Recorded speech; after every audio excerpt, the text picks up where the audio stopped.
My first question, Jen, is what would your position be on the last ballot question that voters are going to see on the November 4th ballot?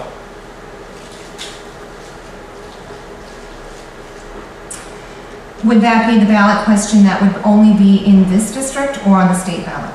Yeah, here in Lunenburg, it would be ballot question 4, and then in Harvard, it's going to be ballot question 5 because they have a local referendum that takes precedence.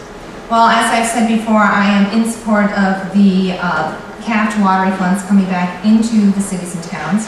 I've been very consistent in speaking of that, and in fact, last year when this came up to a vote in the state legislature, I lobbied... I don't want to interrupt. I don't think everybody knows what the last question on the ballot's going to be, so why don't you tell us what it's going to be so that everybody knows what it's in. Can you tell us what you think there, just so everybody knows? Sure, there's a ballot question on the November ballot. I'll talk in more detail about it in my response, but it's basically asking whether you want your representative at the legislature to go advocate and return $450 million, which has been diverted by the state into its rainy day fund, back to the towns and cities of Massachusetts, as was originally intended when the lottery was set up. Okay, thanks. Just so we know what the question is that you answered. Thank you. Thank you. We set the time. Thanks. Yeah. All right, so as I was saying, that back last year when this was being debated at the State House, I did call and lobby our local legislators to pass this initiative and send the money back to the cities and towns.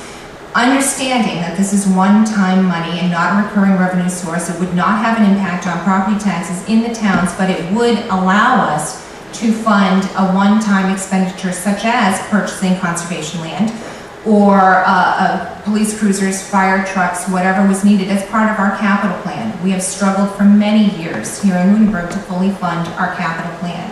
I've served on the capital planning committee. We go through a very stringent vetting process of bringing capital projects forward to the town, and year after year we come up short with the funding.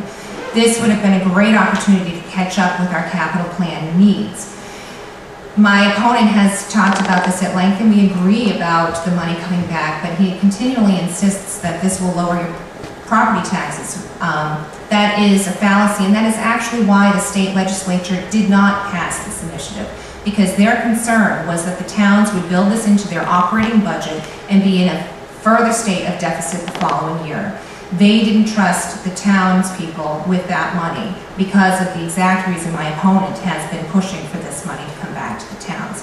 So it's unfortunate that this is sort of proven out the reason they voted against the initiative to begin with.